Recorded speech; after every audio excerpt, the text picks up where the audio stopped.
So hello everyone, और आज हम करने वाले हैं क्वेश्चन नंबर 9। देखो क्वेश्चन नंबर 9 क्या कहते हैं, विदाउट यूजिंग डिस्टेंस फार्मूला। यानी हमें डिस्टेंस फार्मूला नहीं यूज़ करना है इस केस में। शो डैट पॉइंट्स हमें दे दिए गए हैं 4। कहता है वर्टिसेस ऑफ पैरेललोग्राम। यानी जाहिर सी बात है ये 4 जो है पॉइंट्स हमें ये पैरेललोग्राम सिद्ध करना है। ठीक है, तो देखो सबसे पहले हम लोग पैरेललोग्राम बना लेते हैं। ठीक है, लिटरली ये लो बन गया मेरा पैरेललोग्राम। मैंने उसके पॉइंट्स लिख दिया भाई, A B C D सारे लिख दिए, और यहाँ पर क्या क्या वर्टिसेस दिए हैं ये तो हमें गिवन नहीं था, तो हमने कर लिया। अब देखो लिटरली आप सबसे पहले ये जानो कि पैरेललोग्राम होता क्या है। तो पैरेललोग्राम क्या होता है भाई, ये देखो, अपोजिट साइड्स आर इक्वल, जिसकी अपोजिट साइड्स इक्वल होती हैं उसको पैरेललोग्राम कहते हैं, ये कंडीशन है। तो अगर हम अपने केस में देखें तो AB CD के बराबर होगा, ये अपोजिट साइड है, और AD BC के बराबर होगा, ये अपोजिट साइड है। इतना क्लियर हो गया। अब we know that for two parallel lines M1 बराबर M2। अब अगर AB बराबर है CD के, AB बराबर है CD के, इसका मतलब AB पैरेलल होगा CD के, तो इन दोनों की स्लोप बराबर होनी चाहिए। सेम अगर AD जो है वो BC के बराबर है, यानी पैरेलल होंगे एक दूसरे के, तो इसकी स्लोप इसके बराबर होनी चाहिए। तो हम एक काम कर लेते हैं यार, AB की स्लोप निकाल लेते हैं और CD की स्लोप निकाल लेते हैं। क्या दोनों अगर बराबर आ जाए तो अपना कुछ काम बन जाए, है कि नहीं।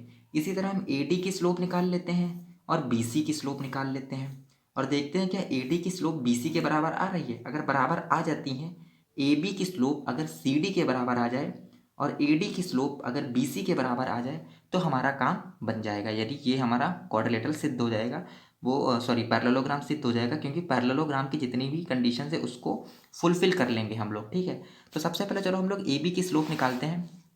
देखो AB की स्लोप को अगर मैं M1 कह दूं, तो AB में वही डिस्टेंस फॉर्मूला हम लगाएंगे, सॉरी हाँ y2 minus y one, sorry distance formula नहीं, स्लोप वाला, y2 minus y one upon x2 minus x1। आप इजीली लगा सकते हो, ये 1/6 आ जाएगा AB के लिए।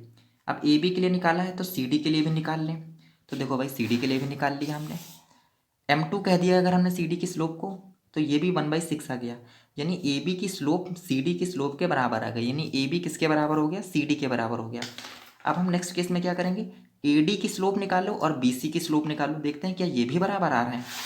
तो लो भाई निकाल लिया हमने, AD की स्लोप हमने निकाला, M3 मान लिया इसको, ये -3 आई। आप इजीली कैलकुलेशन कर सकते हो, वीडियो बड़ा ना हो इसलिए मैं नहीं कर रहा हूँ। ठीक है, BC की स्लोप भाई AD निकाला है, तो AD के सामने कौन है, BC है, तो BC के लिए निकालो आप वही फॉर्मूला लगा के y2 minus y one upon x2 minus x1।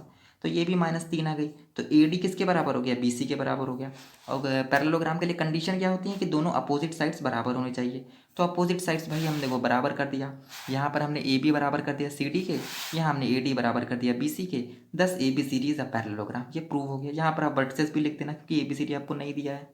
Simple सा क्वेश्चन। ठीक है।